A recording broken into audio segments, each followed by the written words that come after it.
Hello and welcome to this video. In this video, we're going to talk about the conservation of energy. So let us define first what is energy. Energy is defined as the ability to do work.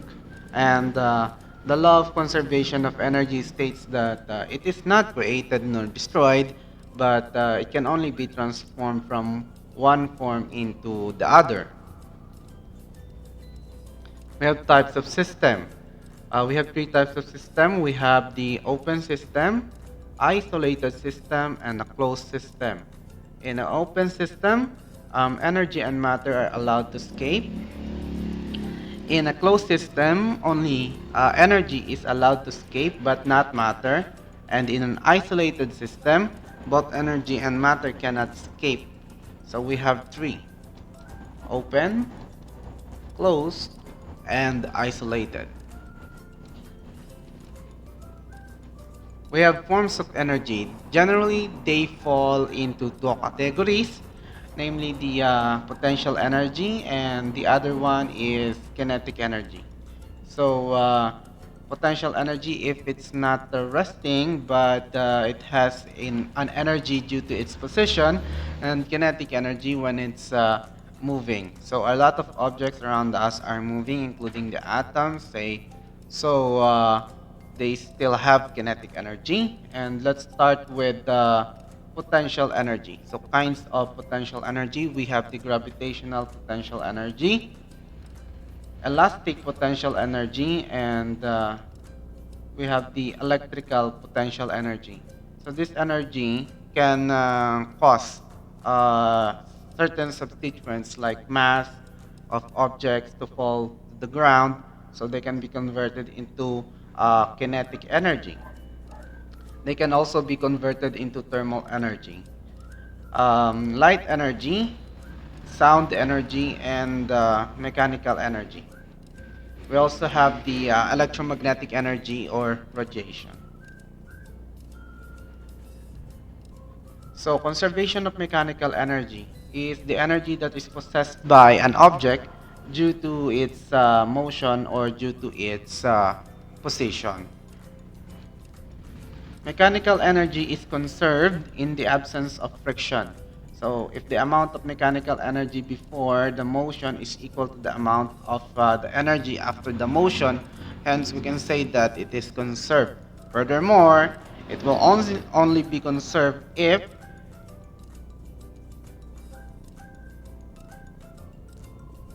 it is transformed into one form or another, and if the forces that are acting on the system is conservative in nature.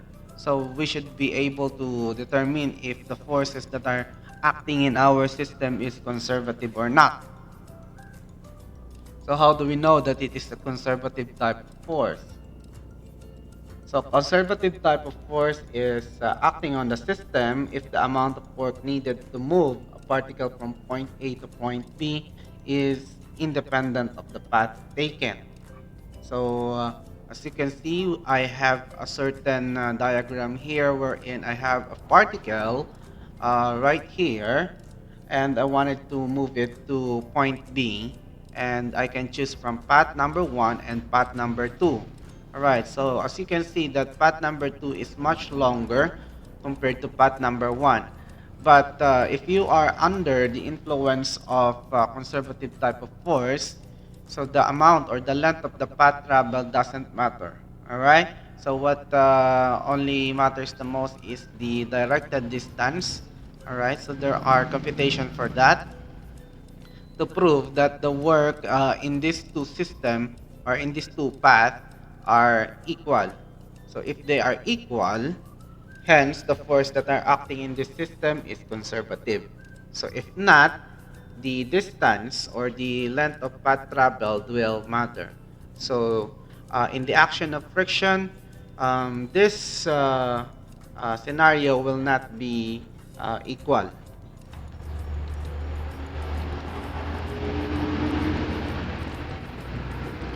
So gravity is a conservative type of force. So we can try to prove that energy is not created nor destroyed, and we can transform gravitational energy into one form or another. or form of energy like kinetic energy.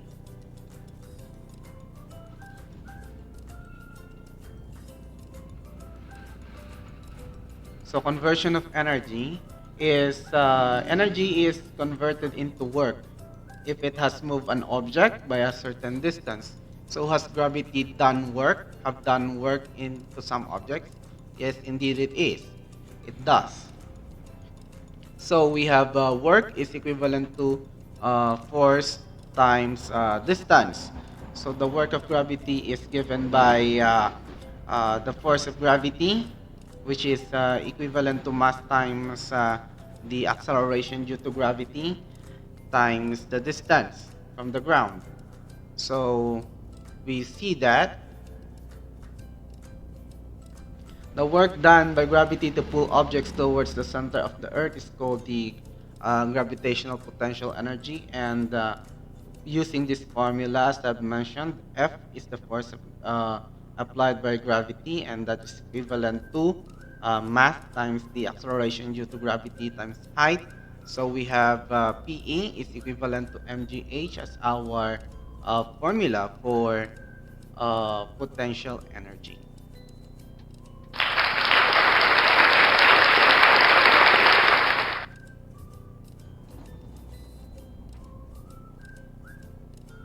So we need to know how to derive the formula for kinetic energy, and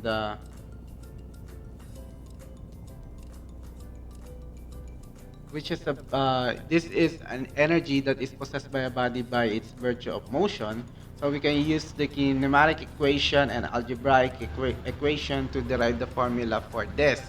So we'll start with the basic formula. Work is equivalent to force times distance is equivalent to MAD. So right now, you're gonna pay attention with acceleration and distance here, or displacement. All right. So because mass is the mass of the object, and um, so we can actually set that aside. Okay. So we have final velocity is equivalent to initial velocity plus 2AD. So you will see that AD is right here, and you're going to transpose uh, BF and BI, all right, or BI to the other side. So you're gonna have BF squared minus BI squared all over 2 is equivalent to AD, and we're gonna multiply this by M. So it will look like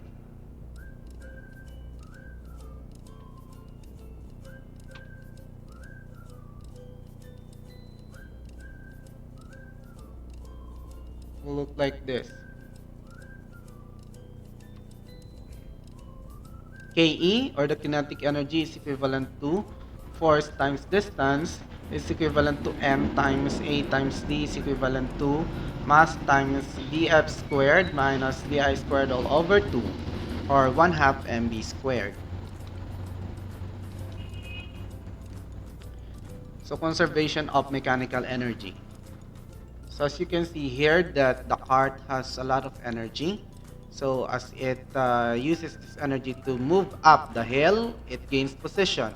It loses the kinetic energy momentarily, and it's been transformed into purely potential energy again. And then once starts rolling down, so it's picking up kinetic energy because it's picking up speed and or velocity, and the more it goes faster, the more that it converts potential energy into kinetic energy. So that's how kinetic is transformed to potential, and potential is transformed to kinetic, and vice versa.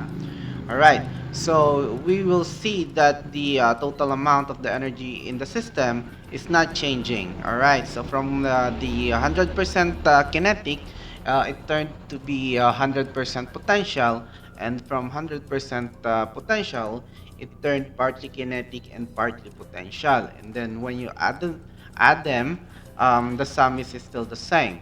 So we can say that the potential energy before plus the kinetic energy before is equivalent to the potential energy after plus the kinetic energy after.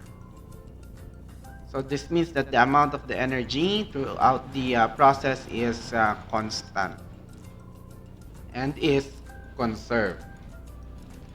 So we have Ke plus Pe, or the kinetic energy plus potential energy, is equivalent to total energy of the system, and that is constant. So we have 1/2 mv squared plus mgh is equivalent to the total energy. So let's try some problem solving. So the time it takes for the object to fall is 2.5 seconds. The mass of the object is 1 kilogram. So we do not know what the shape of that object is, but it has a mass of 1 kilogram. So our clue is the formula T is equivalent to 2D over G. And we are asked to calculate the height of the object from the ground. We're also asked to calculate the velocity of the object when 99.99% of its total kinetic energy or total energy is transformed into kinetic energy. So what is the potential energy of the system? So these are the questions that we are, or these are the problems that we need to solve uh, in this session. So I think, guys, we can start with trying to find the distance given the formula or the clue that we have given. So we have P is equivalent to square root of 2D all over G. So we're gonna solve for D right here because this is the height. So we're gonna square both sides. So raise that to the power of 2. Raise that to the power of 2. This one will cancel out. And they will see that we have T squared is equivalent to 2D all over G, and cross multiply that. So you have G and then divide by 2. Yep. GT squared all over 2 is equivalent to D. All right. So you can find the distance using this equation, and in plugging the equation, you're gonna see that it's 9.8 meter per second squared times 2.5 seconds raised to the power of 2 all over 2. That's your distance away from the ground. So we'll try to do that. So let's pull up the calculator here. All right, wonderful. All right, so we're gonna have 9.8 times 2.5 times 2.5. Yep. So divided by 2. So the answer is 30.625 meters above the ground. So that's the answer for number 1. So gonna have, we'll have to write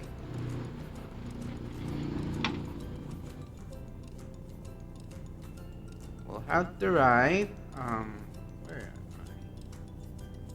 Yes, here, 30.625 meters.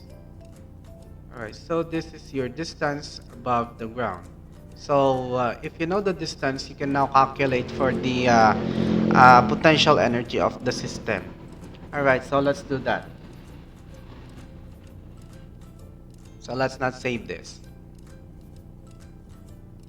All right, since we actually know the distance, we know the formula for the potential energy, which is P or PE is equivalent to mgh. All right, so this is the distance earlier, right? So we can substitute 1/2 gt squared here, so that we can modify this formula. All right, so the new formula for the potential energy will be times 1/2, all right, g t squared. All right, so if you're gonna simplify this, we have PE is equivalent to m times g squared, all right, t squared all over 2. All right, so this is a new formula or an alternative formula in finding the distance only for this certain problem. All right, so we have a new formula for the potential energy. So we can actually try to solve uh, using the values and try to plug it in.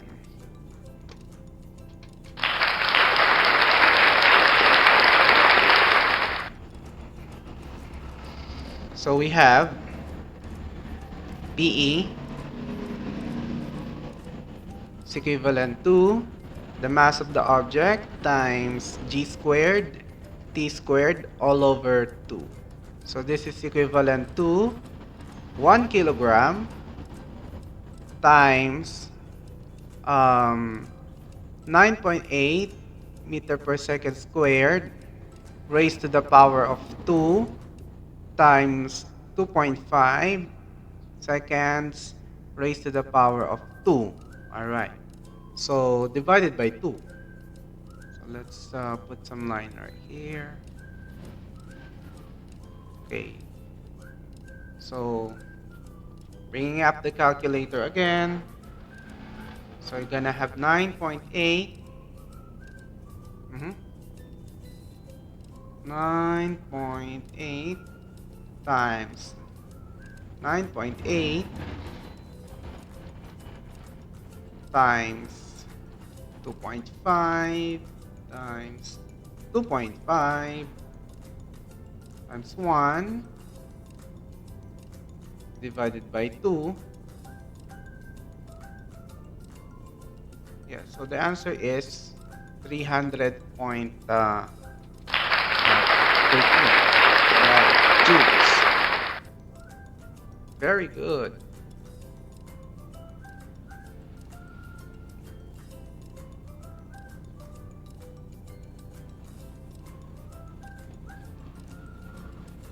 So this is the potential energy of the ball or of the object.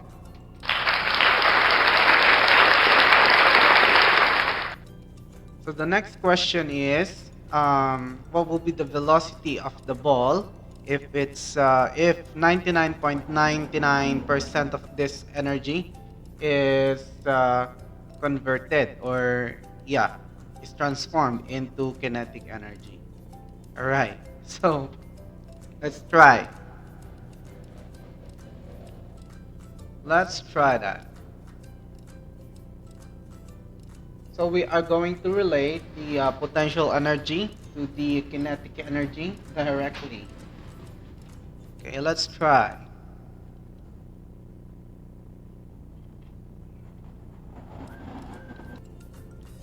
So we'll write the two formula that we know for potential energy. So the new formula that we have derived is PE is equivalent to, for this problem only, we have m g squared t squared all over 2. And we have the famous 1/2 mv squared for the kinetic energy because we are looking for the velocity of the particle or of the object when this object is actually falling or have fallen from the building. All right, so let's say I have a ball right here, which is 1 kilogram, and that ball will fall down. And does it fall down? So there's a place somewhere here. Yep, somewhere here that is it was able to convert all the potential energy, or 99%, 99.99% of the energy into kinetic. So meaning to say that this potential energy turned into kinetic energy by as much as 99%. So we can actually equate the two. So because they are two forms of energy. All right. So we'll do that. So we have mass g squared t squared all over 2 is equivalent to 1 half m v squared. All right. So you will see that upon inspection, I can multiply both sides by 2 all over m. Yep, 2 all over m to cancel out m on both sides. All right. And cancel the denominator as well. All right. So you can write the new equation that remain, gt squared is equivalent to uh, v squared. All right. So taking the square root of these things, all right. So you will see that v is equivalent to gt.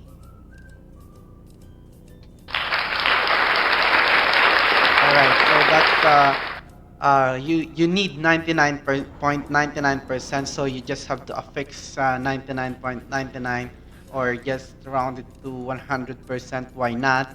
And the velocity is equivalent to gt. So that's gonna be,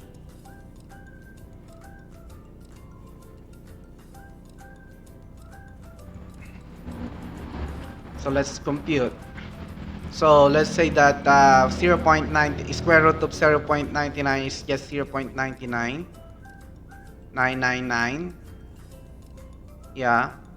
So times 9.8 meter per second squared times 2.5 second. So pull up the calculator again and solve. So 0.99 times 9.8 times 2.5. Yes. The velocity is around 24.4049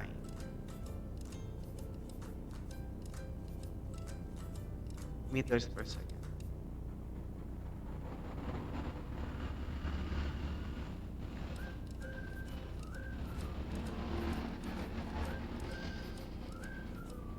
All right. So that's how potential energy is transformed, and you will see that potential energy can give you some speed. Okay, so basically you were able to see how energy is transformed from one form to another.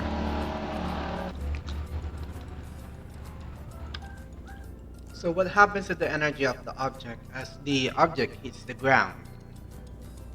Is it lost, or is it just transferred into something, or transformed into something? So energy is transferred during the collision process. Some of the energy is turned into heat energy and may have done a little damage in the vicinity. So the force during collision is related to the momentum of the object that are taking part in the process. So we are introducing another concept here, which is the concept of momentum. So energy is being transferred during collisions. So we have the formula for momentum.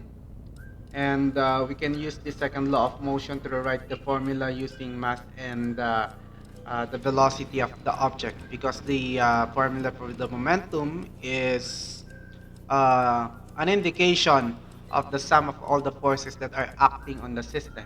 So momentum P is equivalent to the sum of all the forces. That means we can use second law of motion, or Newton's second law, wherein F is equivalent to ma, and acceleration here is given derivative of dv over dt, which indicates that there is a change in velocity per unit time. So, in short, the formula for momentum is equivalent to P is equivalent to mv.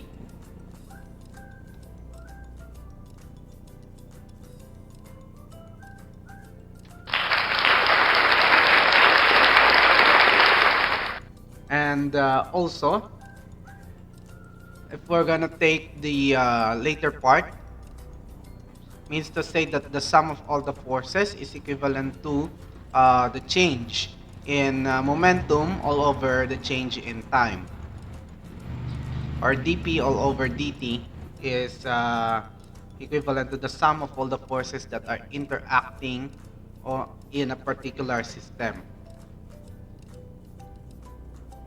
So there are types of collisions.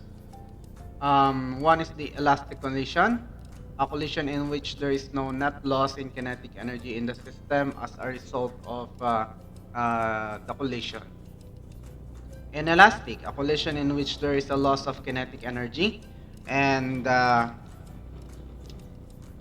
in both scenario, momentum is conserved.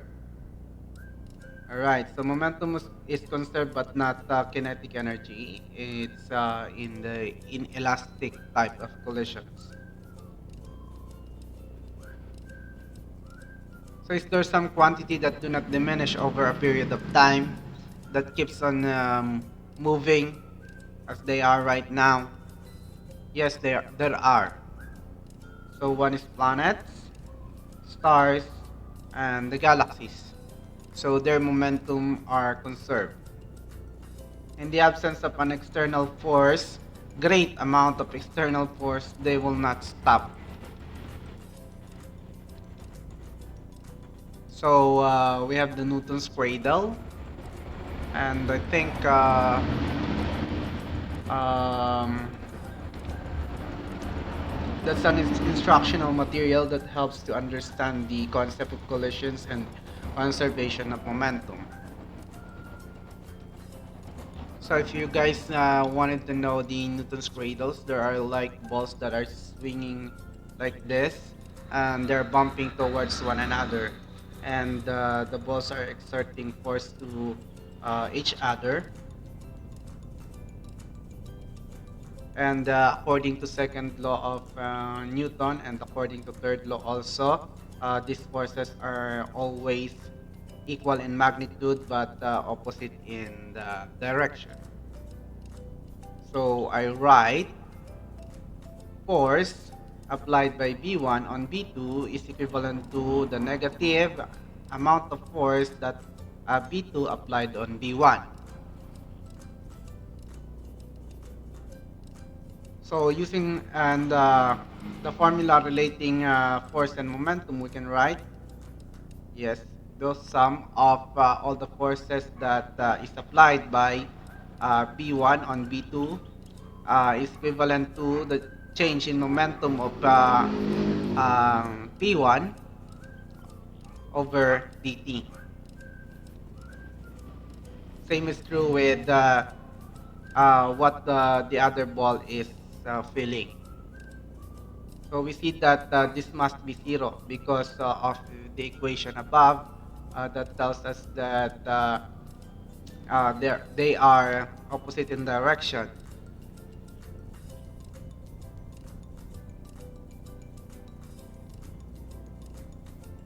So we can actually change the P sub 1 plus P sub 2 to indicate the total momentum of the system, and write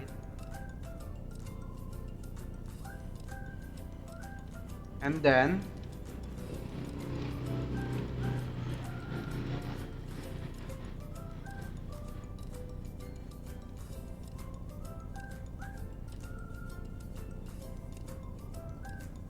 we can write the above equation using the total momentum of the system to account to the for the total momentum change, and we have dp all over dt is equal to 0.